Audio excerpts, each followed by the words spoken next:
नमस्कार, मी भूषण करंदीकर. आपण पाहताय झी 24 तास. रहा एक पाऊल पुढे. ऑडिट मतदारसंघाच्या या खास कार्यक्रमात आपलं स्वागत. आगामी विधानसभा निवडणुकीच्या पार्श्वभूमीवर आज आपण पॉलिटिकल ऑडिट करणार आहोत रत्नागिरी जिल्ह्याचं.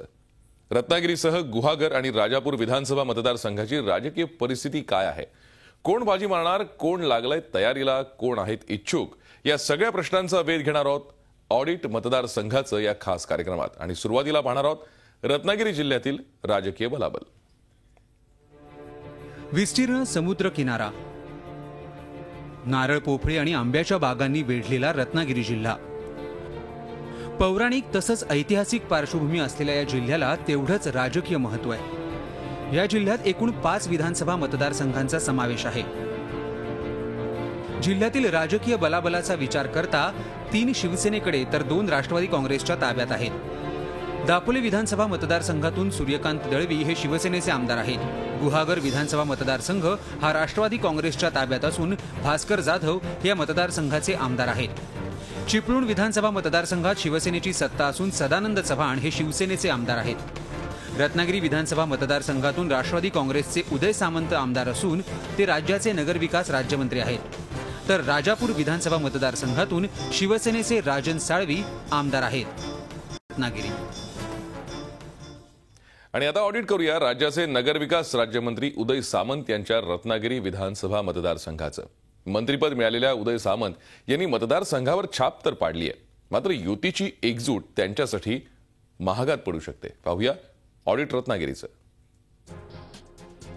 रत्नागिरी विधानसभा मतदारसंघ एकेकाळी काँग्रेसचा हा बालेकिल्ला. 1972 मध्ये जनसंघ आणि भाजपनं हा मतदारसंघ ताब्यात घेतला. मात्र 2004च्या निवडणुकीत राष्ट्रवादीनं उदय सामंत यांच्या रूपानं एक नवा आणि तरुण चेहरा दिला आणि रत्नागिरीकरांनी देखील या चेहऱ्याला पसंती दिली. पहिल्याच निवडणुकीत उदय सामंत 6000वर मतांनी निवडून आले.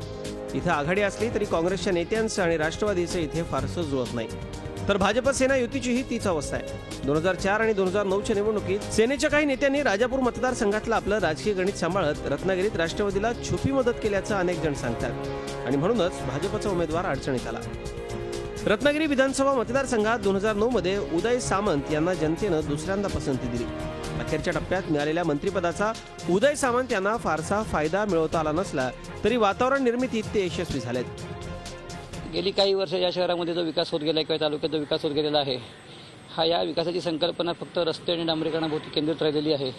तर तशी न होता या इतर पर्यावरणपूरक उद्योग जे काय आहे त्या सगळ्या उद्योगांचा विकास किंवा विचार करून किंवा त्यांना समर्थन प्राधान्याने एक विकासाचं मॉडेल डेव्हलप व्हावं आणि भविष्यात जे काही राजकीय नेतृत्व तालुक्यामध्ये काम करेल त्यांनी विकासाच्या सर्वांगीण मॉडेलवरती काम करावं अशी प्रामाणिक इच्छा आमची आहे. येथील स्थानिक तरुणाच्या हाताला काम देण्याकरता काहीतरी उद्योग किंवा या तरुणांनी ज्या विश्वासाने उदय सामंतांवरती विश्वास टाकला होता त्या प्रमाणात त्या गोष्टीकडे त्यांनी प्रामाणिकपणे पाहायला पाहिजे. पण तसं घडलं नाहीये. परंतु भविष्यात ते घडेल असं एकंदरीत त्यांच्या बोलण्यातनं दिसतंय. परंतु 10 वर्षामध्ये काही प्रमाणामध्ये इथे कारखानदारी जी प्रदूषण विरहित यायला आवश्यक होतं की जेणेकरून आज रत्नागिरीतला तरुण हा मुंबईकडे नोकरीच्या पाठी जातो आणि मुंबईच्या मनीऑर्डरवरती त्याच्या कुटुंबाला उदरनिर्वाह करायला भाग पडतं, तशी परिस्थिती आजही आहे. सुमारे 200 कोटींची विकास कामं केल्याचा उदय सामंत यांचा दावा आहे.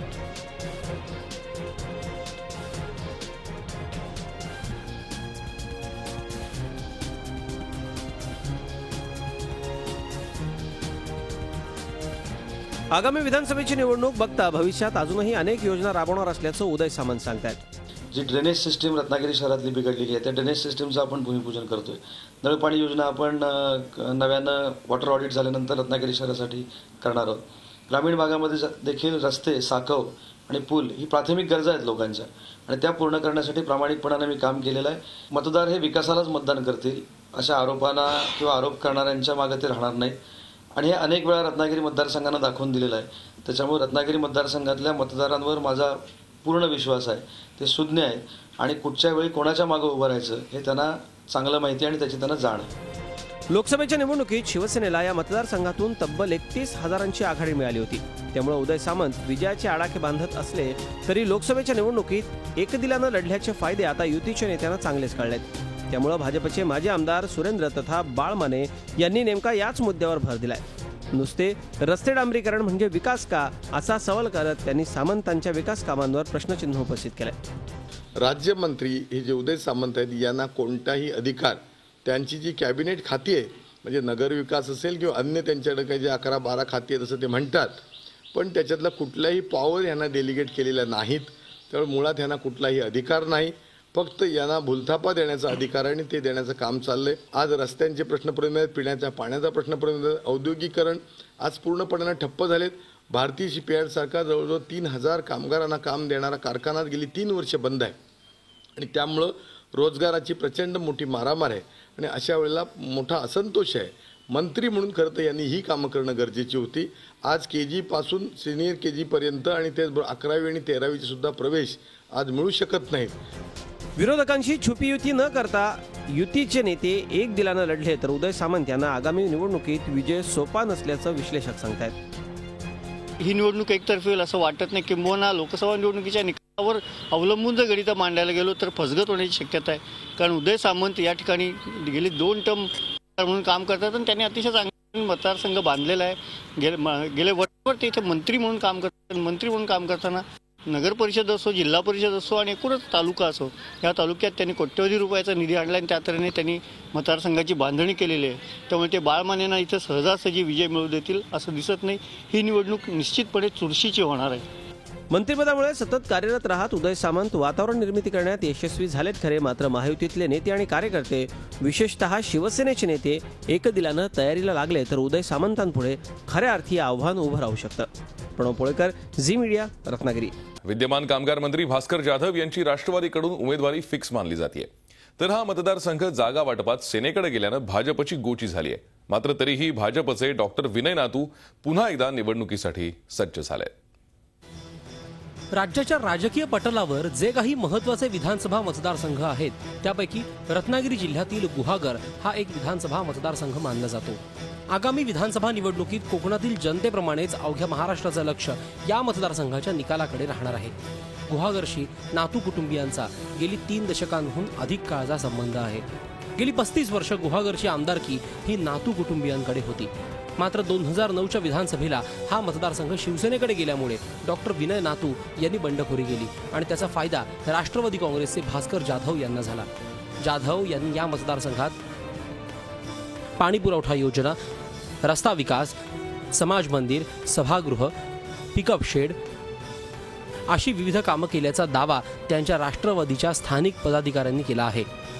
गेली अनेक वर्ष हा विधानसभा मतदारसंघ हा विरोधी पक्षाकडे होता, परंतु जाधव साहेब या ठिकाणी आले आणि त्यांनी संपूर्ण गुहागर तालुका आणि हा विधानसभा मतदारसंघ गावागावात, वाडीवाडीत, घराघरात जाऊन पिंजून काढला आणि या ठिकाणी हतबल झालेला कार्यकर्ता त्या कार्यकर्त्याला प्रेरणा देऊन, प्रोत्साहन देऊन आणि त्याचबरोबर ते विधान परिषदे आमदार पहिले होते आणि सरकारवरती असल्यामुळं, थोडक्यात आमचं असल्यामुळं की त्यांनी बराचसा विकासात्मक निधी या तालुक्यामध्ये आला आणि बरेच वर्ष खोळंबलेली कामं जी होती अशी कामं बऱ्याच वर्षांनी मार्गस्थ झाली.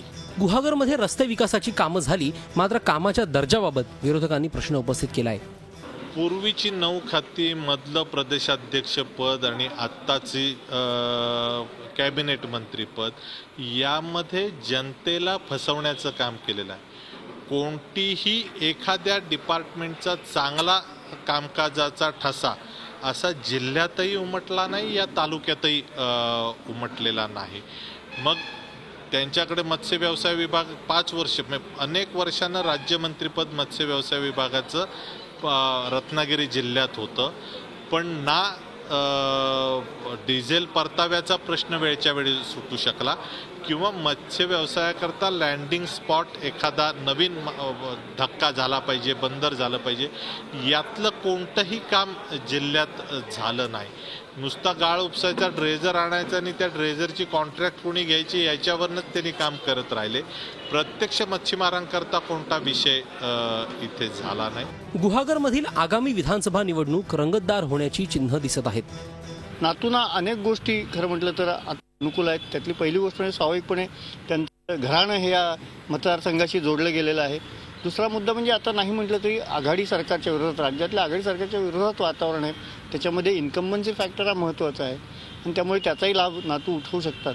पण नातूंच्या अजून एक कच्चा दुवा असा आहे की शिवसेना त्या मतदारसंघामध्ये काय भूमिका पार पाडते. विधानसभा निवडणुकीच्या पार्श्वभूमीवर गुहागरमध्ये वातावरण तापायला सुरुवात झाली आहे. मात्र जनतेच्या समस्या कायम आहेत. पिण्याच्या पाण्याचा प्रश्न कायम असून पर्यटनाला चालना देण्यात यश आलं नाही. गेल्या अनेक वर्षांपासून Ratnagiri gas and power project बंद असल्यामुळे तिथल्या कामगारांवर बेकारीची वेळ आली आहे.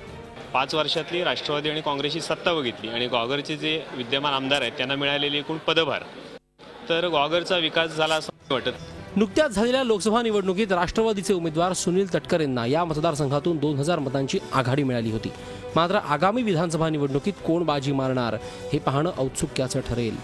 प्रणव पोळेकर, झी मीडिया, गुहागर, रत्नागिरी. मात्र 2005 मध्ये नारायण राणेंनी शिवसेनेला जय महाराष्ट्र करत काँग्रेसचा हात धरला आणि हा मतदारसंघ काँग्रेसकडे गेला. मात्र पुढे राजन साळवींनी 2009 मध्ये पुन्हा इथे सेनेचा भगवा फडकवला.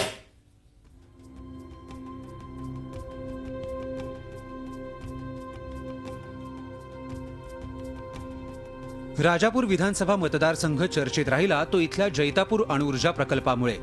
जैतापूर प्रकल्पांना शिवसेनेनं विरोध दर्शवला आणि जनमानसावर शिवसेनेची पकड अधिक घट्ट झाली.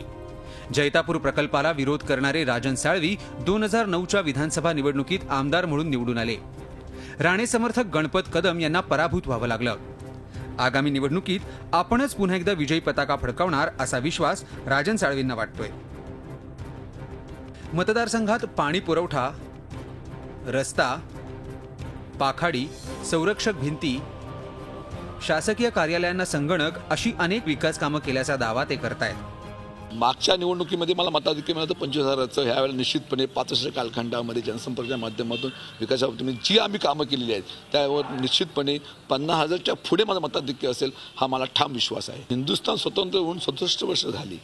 त्या कालखंडामध्ये मध्ये युती शासन शिवसेना भाजपा सोडल्यास संपूर्ण काँग्रेसची राजवट होती आणि आज मतदारसंघामध्ये फिरतोय, लोकांना रस्ते नाही, लोकांना पाकाड्या नाही, लोकांना पाणी योजना नाही आणि म्हणून पुन्हा एकदा महाराष्ट्रामध्ये शिवशाहीचे दिवस आल्यानंतर विविध योजनेच्या अधिपत्याखाली जी जी विकास कामं असतील ती परिपूर्ण करू हा विश्वास आमच्या मनामध्ये आहे. असं असलं तरी इथे समस्या आहे तशाच आहेत. रस्ते डांबरीकरण मात्र दुरवस्था कायम. आरोग्य केंद्रांची गरज. राजापूरमधील धरण प्रकल्प कधी कार्यान्वित होणार?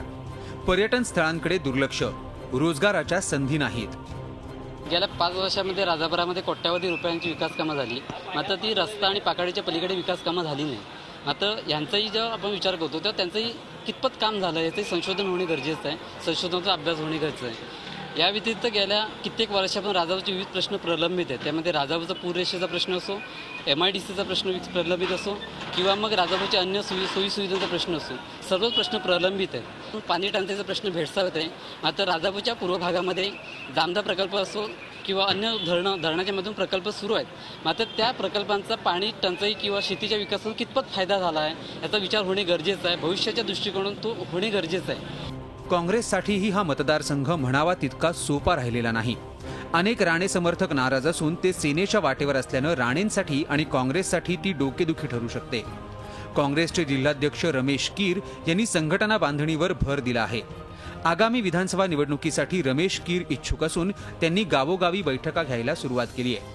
खरं तर आमच्या भूमिकेपेक्षा जो इथला आमचा विरोधी पक्ष आहे, जो शिवसेना आहे, त्यांनी खरं तर आता लोकांशी खरं बोलण्याची वेळ आता आलेली आहे असं मला प्रामाणिकपणे वाटतं.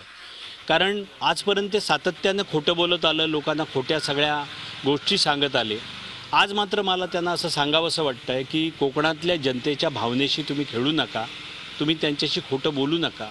त्यांना वस्तुस्थिती काय आहे ती सांगा. कारण एका बाजूला पंतप्रधान मोदी सांगतात की जैतापूरचा प्रकल्प आम्ही वेळेत पूर्ण करणार आणि दुसऱ्या बाजूला इथे शिवसेनेचे लोक येऊन सांगतात की हा प्रकल्प आम्ही रद्द करणार. शिवसेनेचा जैतापूर प्रकल्पाला विरोध असून याच मुद्द्यावरून सेना भाजपमध्ये कलगीतुरा रंगला होता आणि त्याचाच फटका आता सेनेला बसण्याची शक्यता नाकारता येत नाही. हाच मुद्दा आगामी निवडणुकीत कळीचा मुद्दा ठरू शकतो. इंद्रोन हे सगळ्यांना माहिती असलेलं उदाहरण आहे, पण त्या व्यतिरिक्त ही रत्नागिरी जवळची निवळी पंचतारांकित MIDC होऊ घातली होती किंवा असे अनेक प्रकल्प आहेत की जे रत्नागिरीत येणार अशी स्थिती होती आणि ते राजकीय वादामुळे रखडले गेले आणि त्यामुळे ते परत आलेच नाहीत. एकूणच उद्योग क्षेत्रामध्ये असं आहे की रत्नागिरीमध्ये किंवा कोकणात कुठलाही उद्योग घेऊन गेला तर पहिली संघर्ष समिती स्थापन होते. ठीक आहे, प्रत्येक प्रकल्पाबद्दल लोकांचे आक्षेप असू शकतील, पण त्या व्यतिरिक्त मग आम्हाला हवं आहे काय हे आमच्यासमोर निश्चित नाही आहे. त्यामुळे आजपर्यंत कुठलाही प्रकल्प रद्द झाल्यानंतर त्या जागी दुसरं आम्ही काय करणार हे निश्चित कोणासमोरच नाही आहे. राजापूर विधानसभा मतदारसंघातील लढत ही चुरशीची होणार हे उघड आहे. ह्या लोकसभा निवडणुकीत राजापूर विधानसभा क्षेत्रात शिवसेनेला 22,500 मतांचं मताधिक्य मिळालेलं होतं. काँग्रेसच्या उमेदवारांपुढे हे मताधिक्य तोडून आपला विजय मिळवण्यासाठी प्रयत्न करावे लागणार आहेत काँग्रेस उमेदवाराला. आजच्या परिस्थितीत राजापूरमधून काँग्रेसमधून जिल्हाध्यक्ष रमेश कीर, लांजाचे राजन देसाई आणि प्रदेशचे प्रवक्ते हरीश रोगे असे 3 उमेदवार इच्छुक आहेत. यापैकी राजन देसाई आणि हरीश रोगे हे स्थानिक आहेत. इथल्या लोकांची सध्या अशी मागणी आहे की स्थानिक उमेदवार हवे. पण रमेश किरांचं असं म्हणणं आहे की मी जिल्हाध्यक्षामुळे माझं ज्युरिडिक्शन हे जिल्हा आहे. परंतु आत्ता ह्या सगळ्या 3 उमेदवारांच्यात एक महत्त्वाची गोष्ट आहे की ह्यांना जोपर्यंत सिग्नल मिळत नाही वरून तोपर्यंत हे काम करायला अजून उतरलेलं नाही आहेत. चैतापूरच्या प्रकल्पाचं भांडवल दोन्ही राजकीय पक्ष करणार, मात्र याचा फायदा नेमका कुणाला होतोय हेही पाहणं औत्सुक्याचं ठरणार आहे. प्रणव पोळेकर, झी मीडिया, राजापूर, रत्नागिरी. झी 24 तास रहा एक पाऊल पुढे.